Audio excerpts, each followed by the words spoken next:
नमस्कार दोस्तों। आज हम लोग स्टार्ट कर रहे हैं सी लैंग्वेज। और हम लोग के आज पढ़ने का तरीका होगा कि हमने जितने भी आपके मेजर यूनिवर्सिटी कॉलेज थे उनके सिलेबस को इकट्ठा करके उनको यूनिट में बांट दिया है।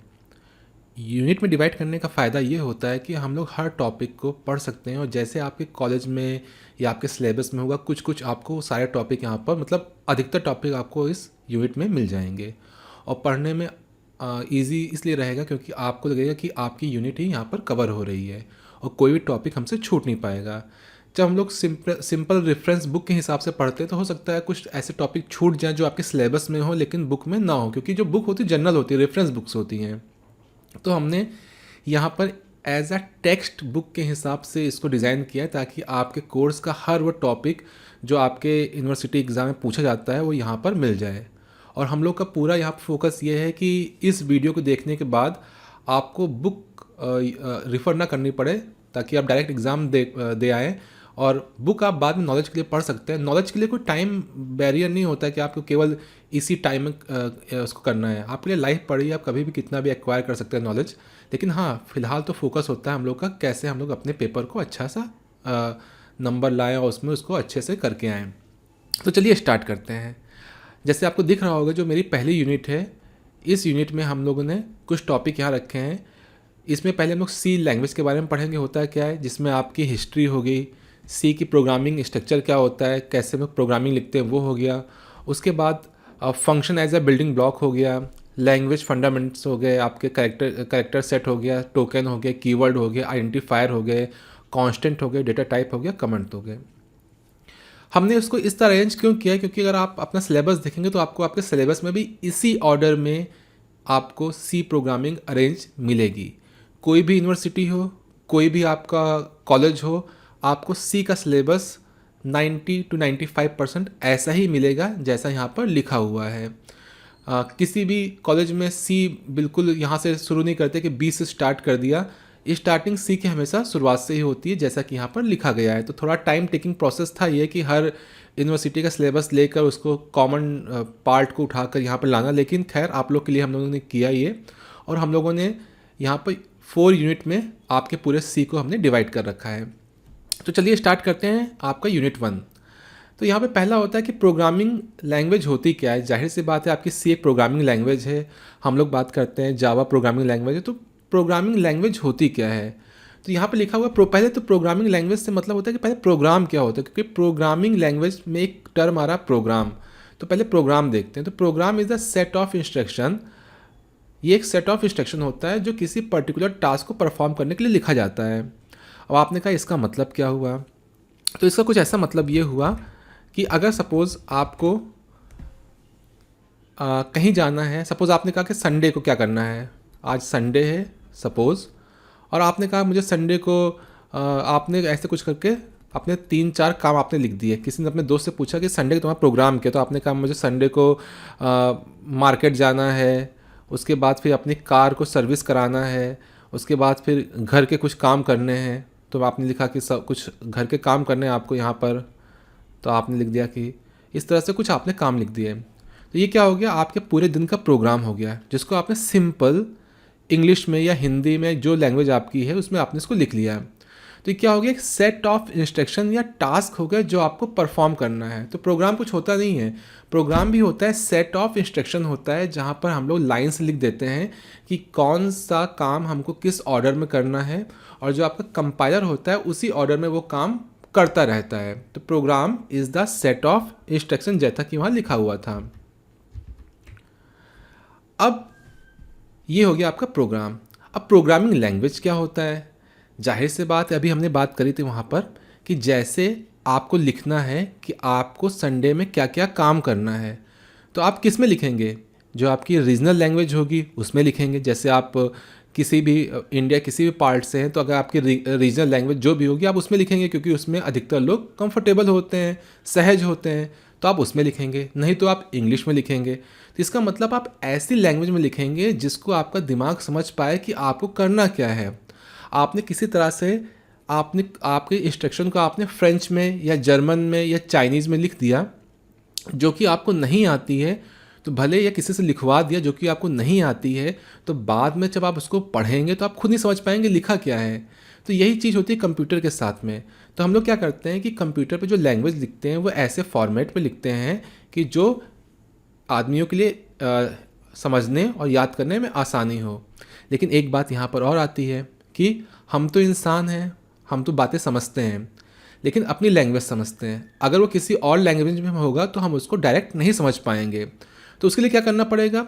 उसके लिए आपको चाहिए एक ऐसा आदमी जो उस लैंग्वेज को पढ़कर कन्वर्ट कर कर आपको समझा दे। यही कंप्यूटर के साथ भी होता है। कंप्यूटर के साथ क्या होता है कि जब हम लोग कोई भी प्रोग्रामिंग लैंग्वेज लिखते हैं तो वो कंप्यूटर समझ में नहीं पाता कि क्योंकि किस हम लोग लैंग्वेज में लिखते हैं, हम लोग इंग्लिश में लिखते हैं।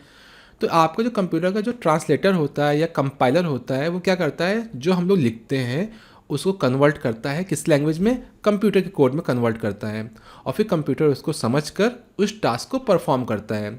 अब इस चीज़ को हम ऐसा समझ सकते हैं कि सपोज़ कि आपके पास दो लोग हैं, एक आदमी को इंग्लिश आती है और एक को आती है आपकी रशियन आती है। अब ये दोनों एक दूसरे से कम्युनिकेट नहीं कर सकते हैं क्योंकि इनको रशियन नहीं आती है और उनको इंग्लिश नहीं आती है। तो वो क्या करेंगे, बीच में एक ऐसा आदमी रखेंगे जिसको दोनों लैंग्वेज आती हैं।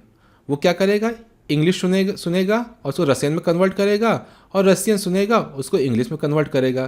तो इस तरह से ये दोनों एक दूसरे के टास्क को परफॉर्म कर सकते हैं। तो सिमिलरली ऐसा कंप्यूटर में भी होता है कि जो हम लोग लिखते हैं उसको आपका जो ट्रांसलेटर या कंपाइलर होता है वो क्या करता है, कन्वर्ट करता है आपके मशीन कोड में, ऐसे कोड में जिसको आपका कंप्यूटर समझ सके, और उसके बाद उस कोड को एग्जीक्यूट करते हैं, और जो आउटपुट आता है उसको लेके ऐसी लैंग्वेज में कन्वर्ट करता है जो आप समझ सकें या आपके टास्क को परफॉर्म कर सके। तो ये काम होता है आपके प्रोग्रामिंग लैंग्वेज का। अब प्रोग्रामिंग लैंग्वेज कितने तरह की होती हैं, तो बेसिकली हम लोग उसको दो पार्ट में डिवाइड कर सकते हैं।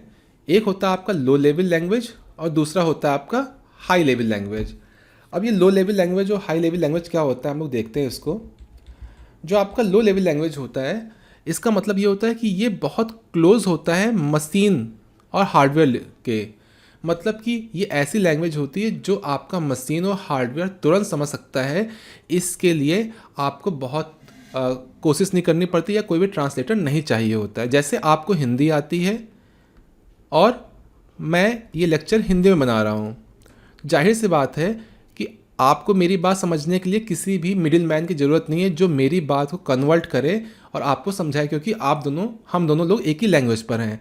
अब हो ये कि हम पहुंच जाएं फ्रेंच पर और आपको आती है हिंदी, तो हो सकता है और आप मेरा वीडियो देख रहे हो तो आपको कोई ऐसा पर्सन चाहिए जो मेरी लैंग्वेज को कन्वर्ट करे फ्रेंच में, या आपकी बात को करे कन्वर्ट फ्रेंच में और मेरी बात को कन्वर्ट करे हिंदी में, और फिर वो हम दोनों को बताए, तब हम दोनों एक दूसरे की बात को सीख पाएंगे।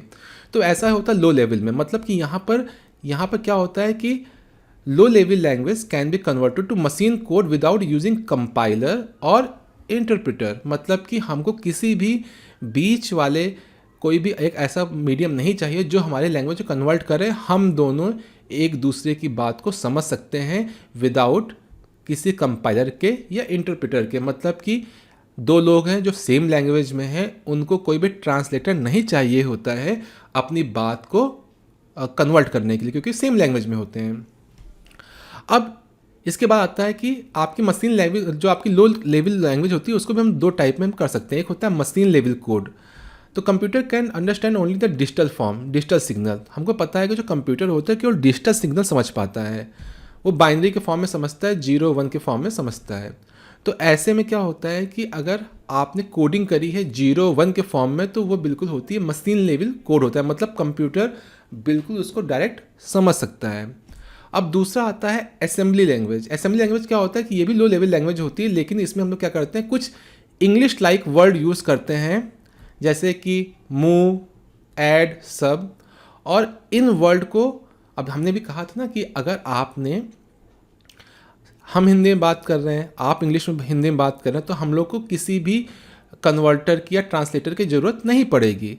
लेकिन सपोज़ हम हिंदी में बात करते करते कुछ इंग्लिश के टर्म यूज़ कर रहे हैं या कुछ फ्रेंच के टर्म यूज़ कर रहे हैं, तो आपको एक ऐसा बंदा चाहिए होगा कि जितने भी टर्म हिंदी में नहीं हैं उनको वो कन्वर्ट करके आपको बताए कि अच्छा इन्होंने बीच में ये वर्ड बोला, इसका मतलब होता है ये।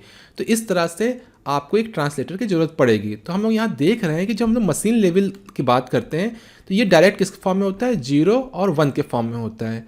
इसका मतलब ये भी हिंदी में है, आप भी हिंदी में, आप कोई भी इंसान नहीं चाहिए हम बीच में जो आपकी बात को कन्वर्ट करे मेरे लिए और मेरी बात को कन्वर्ट करे आपके लिए। क्यों? क्योंकि हम दोनों लोग हिंदी पर हैं। लेकिन अगर हम लोग बात करते हैं असेंबली लैंग्वेज की, तो यहाँ पर कुछ टर्म यूज़ होते हैं, जैसे मूव हो गया, ऐड हो गया, सब हो गया, ये होते इंग्लिश लाइक वर्ड होते हैं। तो अब जाहिर सी बात है कि आपने हिंदी में बात करते करते कुछ वर्ड फ्रेंच के, जर्मन के, रशियन के डाल दिए, अब वो हम समझ नहीं पाएंगे, या हम डाल देंगे तो आप नहीं समझ पाएंगे। तो हम लोग क्या करेंगे, बीच में कन्वर्टर यूज़ करेंगे जिसका नाम होगा असेंबलर।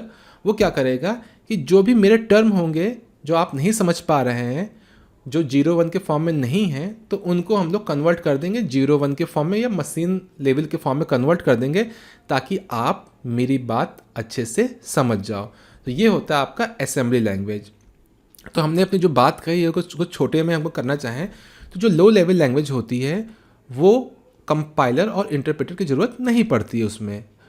लेकिन वो दो तरह के होते हैं, एक होता है मशीन लेवल, दूसरा होता है असेंबली लैंग्वेज। मशीन लेवल बिल्कुल 0-1 के फॉर्म में लिखते हैं, उसमें किसी की ज़रूरत नहीं पड़ती है। असेंबली लैंग्वेज में जो कुछ टर्म यूज़ करते हैं उसके लिए आपको असेंबलर की ज़रूरत पड़ती है, जो क्या करता है आपके मशीन लेवल कोड में कन्वर्ट करता है आपके जो टर्म हम लोग यूज़ करते हैं। तो ये हो गया आपका लो लेवल लैंग्वेज के दो टाइप। अब यहाँ पर आता है कि भाई एक मशीन लेवल लैंग्वेज और असेंबली लैंग्वेज में डिफरेंस क्या होता है। ये अक्सर क्वेश्चन पूछे जाते हैं एग्ज़ाम में। तो यहाँ पर हम लोग देखते हैं कि डिफरेंस क्या होता है। तो जो आपकी मशीन लैंग्वेज होती है वो किस में लिखी जाती है, 0-1 के फॉर्म में लिखी जाती है। और आज के टाइम पर आपको मार्केट में बहुत कम लोग मिलेंगे जिनको मशीन लेवल लैंग्वेज आती है, क्योंकि ये सिखाई नहीं जाती है, क्योंकि इतनी टफ होती है 0-1 के फॉर्म में कोड को लिखना, याद करना और उसको डिबग करना, कि इस तरह के लोग बहुत कम हैं। इवन असेंबली लैंग्वेज के लोग भी बहुत कम है, लेकिन असेंबली लैंग्वेज में काफ़ी यूज़ होता है, तो इसलिए लोग उसके मार्केट में हैं, लेकिन बहुत लोग नहीं हैं।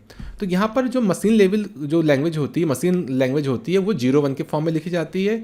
और जो आपकी असेंबली लैंग्वेज होती है वो हम लोग लिखते हैं, लेकिन उसमें हम लोग कुछ टर्म यूज़ करते हैं जो आपके इंग्लिश लाइक होते हैं, लाइक मूव हो गया, सब हो गया, ऐड हो गया, इस तरह के वर्ड यूज़ करते हैं। जो आपकी मशीन लेवल लैंग्वेज होती है वो डायरेक्ट एग्जीक्यूट करती है, मतलब वो डायरेक्ट कंप्यूटर समझ पाता है। जैसे हमने हिंदी में कुछ बोला तो आप बिना कुछ सोचे मेरी बात आपके दिमाग तक पहुंच रही होगी, आपको आप कुछ कन्वर्ट नहीं करना पड़ रहा होगा। लेकिन आप जब असेंबली की बात करते हो तो यहाँ पर पहले कन्वर्ट करते हैं और उसके बाद फिर मशीन कोड एग्जीक्यूट करते हैं। क्यों कन्वर्ट करते हैं? क्योंकि हम यहाँ पर कुछ ऐसे कीवर्ड यूज़ कर रहे हैं जो कि 0-1 के फॉर्म में नहीं है, वो सिंपल इंग्लिश के फॉर्म में है, मूव, ऐड, सब इस फॉर्म में है। अब जाहिर सी बात है कि अगर मशीन कोड फास्ट होगा, क्यों फास्ट होगा? क्योंकि अगर मैंने आपसे हिंदी में कुछ कहा तो आपने तुरंत सुना और तुरंत आपने रिएक्ट कर दिया। लेकिन सपोज़ मैंने कुछ ऐसे मिक्स लैंग्वेज में कहा कि जिसमें हिंदी, फ्रेंच या कोई दूसरी लैंग्वेज ऐड है, तो आप सोचोगे कि मैंने कहा क्या। तो जितने टाइम में आप मेरी बात को आप प्रोसेस करोगे तो आपको जाहिर सी बात है थोड़ा सा डिले हो जाएगा। तो इसलिए जो आपकी असेंबली लैंग्वेज होती है वो क्या होती है, स्लो होती है कंपेयर टू मशीन लैंग्वेज। अब यहाँ पर कंपेयर किससे कर रहे हैं? मशीन लैंग्वेज से कंपेयर कर रहे हैं, इस मशीन लैंग्वेज से कंपेयर कर रहे हैं, इसलिए स्लो होती है। लेकिन अगर आप बाकी हाई लेवल लैंग्वेज से कंपेयर करोगे तो असेंबली भी बहुत फास्ट होती है compare to high level language. अब यहाँ पर क्या होता है कि ये डिफ़िकल्ट टू लर्न होता है, जो आपकी मशीन लेवल लैंग्वेज होती है वो डिफ़िकल्ट टू लर्न होती है। क्यों? इसलिए होती है क्योंकि आपको ये 0-1 के फॉर्म में होता है, और जब ये 0-1 के फॉर्म में होता है तो जाहिर सी बात है कि इसको याद करना बहुत ही मुश्किल टास्क होता है। अब मशीन लेवल के कंपेयर में आपकी जो असेंबली होती है वो इजी होती है। लेकिन हम लोग यहाँ पे कंपेयर किससे करें? मशीन लेवल से कर रहे हैं, इसलिए मशीन लेवल के कंपैरिजन में ये इजी होता है। लेकिन रियल वर्ल्ड में असेंबली भी मुश्किल होता है अगर कंपेयर करें हाई लेवल लैंग्वेज से, क्योंकि इसमें भी आपको मूव, सब, इस तरह के कीवर्ड आपको याद करने पड़ते हैं। तो हम लोगों ने अभी तक ये पढ़ा कि आपकी लैंग्वेज क्या होती हैं और जो लो लेवल लैंग्वेज होती है उनके बारे में हमने यहाँ डिस्कस किया। अब हम लोग आगे बढ़ते हैं। अब आता है हाई लेवल लैंग्वेज क्या होती है। और अक्सर पूछते हैं कि what is the high level language, what is the difference between low level language and high level language. तो हम लोग क्या देखते हैं यहाँ पर कि लो लेवल लैंग्वेज में भी बताया था हमने आपको कि लो लेवल लैंग्वेज जो होती है वो 0 1 के फॉर्म में लिखी जाती है। लेकिन जो आपकी हाई लेवल लैंग्वेज होती है वो किस में लिखी जाती है, इंग्लिश में लिखी जाती है। जैसे कि जावा हो गया आपका, जावा हो गया आपका, सी शार्प हो गया, और जितनी भी आपकी हाई लेवल लैंग्वेज होती हैं वो किस में लिखी जाती हैं, आपकी इंग्लिश में लिखी जाती हैं कि पब्लिक स्टैटिक वाइड मेन ये वो ऐसे करके। जो लो लेवल लैंग्वेज होती है वो डिफ़िकल्ट टू रीड होती है। अब 0 1 के फॉर्म में कोई चीज़ लिखी हुई है तो आपको वो रीड करने में दिक्कत होगी, क्योंकि आप या तो आपने पहले पढ़ा हो कि इसका मतलब क्या होता है। अगर आप पहली बार पढ़ रहे हैं तो आपके लिए ये रीड करने में दिक्कत होगी, और सपोज़ आप प्रोग्रामिंग में हैं भी तब भी आपको ये रीड करने में दिक्कत होगी। हाई लेवल लैंग्वेज जो होती है वो रीड करने में, समझने में, प्रोग्राम करने में आसानी होती है। क्यों? क्योंकि जैसे आपको पब्लिक स्टैटिक वाइड मेन हो गया, system dot out dot print LN. अब यहाँ पे लग रहा है प्रिंट एलन मतलब हो गया कि हम कोई चीज़ प्रिंट कर रहे हैं। तो क्या हो गया यहाँ पर, ये थोड़ा ईजी होती है। लो लेवल लैंग्वेज होती है वो लेस मेमोरी लेती है, और जो आपकी हाई लेवल लैंग्वेज होती है वो आपकी ज़्यादा स्पेस लेती है आपके सिस्टम में। इसके अलावा लो लेवल लैंग्वेज होती है वो डायरेक्ट एग्जीक्यूट करती है, और ये मशीन की क्लोज होती है। जैसे हमने शुरू में बताया था आपको कि जो लो लेवल लैंग्वेज होती है, भले वो असेंबली हो या मशीन लैंग्वेज हो, वो सिस्टम पर तेज़ी से रन करती है और सिस्टम के बहुत ही करीब होती है। करीब इन द सेंस कि मतलब वो जल्दी से वो आपका कन्वर्ट होकर रन हो जाती है। और जो हाई लेवल लैंग्वेज होती है वो डायरेक्ट रन नहीं करती है, और ये किसके करीब होती है, वेरी क्लोज टू ह्यूमन, मतलब कि इंसानों के करीब होती है। इंसानों के करीब होने का मतलब ये है कि इंसान इसके सेंटेक्स, कोडिंग, ये सब जल्दी समझ सकते हैं और जल्दी याद कर सकते हैं। इसके बाद इसको रन करना बहुत फास्ट होता है। जाहिर सी बात है 0 1 के फॉर्म में किसी की ज़रूरत नहीं है तो आपने डायरेक्ट उसको रन करा दिया। हाई लेवल लैंग्वेज जो होती है वो स्लो होती है। स्लो क्यों होती है? क्योंकि बीच में कंपाइलर या इंटरप्रेटर होता है जो आपकी पूरी बात को कन्वर्ट करता है, फिर दूसरे को बताता है, फिर दूसरे की बात को सुनता है, फिर इसको कन्वर्ट करके आपको बताता है। इस तरह से लो लेवल लैंग्वेज जो होती है, machine low level language is specific for machine और कंप्यूटर। ये मशीन और कंप्यूटर के लिए आपकी काम करती है लो लेवल लैंग्वेज। जो हाई लेवल लैंग्वेज जो होती है is not specified for the machine. और जो हाई लेवल लैंग्वेज होती है वो मशीन के लिए नहीं होती है, क्योंकि आप उसको लिखते हो फिर कन्वर्ट करता है, प्रोसेस में टाइम जाता है। लेकिन लो लेवल लैंग्वेज जो होती है वो मशीन के लिए ही होती है। आप डायरेक्ट एग्जीक्यूट करके उसको रन करा सकते हो। तो जितने भी आपके जो बग्स होते हैं या जो आपके जो लोग सिस्टम को बाईपास करते हैं, या आजकल बड़ा एक टर्म चला हुआ है हैकिंग चली हुई है, तो हैकिंग के लिए अक्सर लोग लो लेवल लैंग्वेज ही यूज़ करते हैं, क्योंकि हाई लेवल लैंग्वेज को के लिए आपको प्रोसेसर बड़ा चाहिए होता है, तो उसको करने में दिक्कत होती है। लेकिन लो लेवल लैंग्वेज जो होती है वो छोटे सिस्टम पे भी रन कर जाती है। राइसबेरी पीआई पे भी आप कोई भी प्रोग्राम रन कराकर उसको भी कुछ एग्जीक्यूट करा सकते हो। तो मतलब लो लेवल लैंग्वेज होती है वो डायरेक्ट रन करती है in the compare of high level language. तो ये था डिफरेंस। अगर आपको ये डिफरेंस समझ में आया होगा तो आप एग्ज़ाम में इसको आराम से लिख सकते हो। हम लोगों ने यहाँ पे क्या किया है, हम लोगों ने पहले थ्योरी पार्ट रखा है, उसके बाद भी प्रोग्रामिंग पार्ट रखा है, क्योंकि आप थ्योरी पढ़ लोगे और उसके बाद भी जो मेन प्रोग्राम होंगे उनको हम लोग डिस्कस कर लेंगे। अब चलते हैं हम लोग नेक्स्ट पार्ट पर।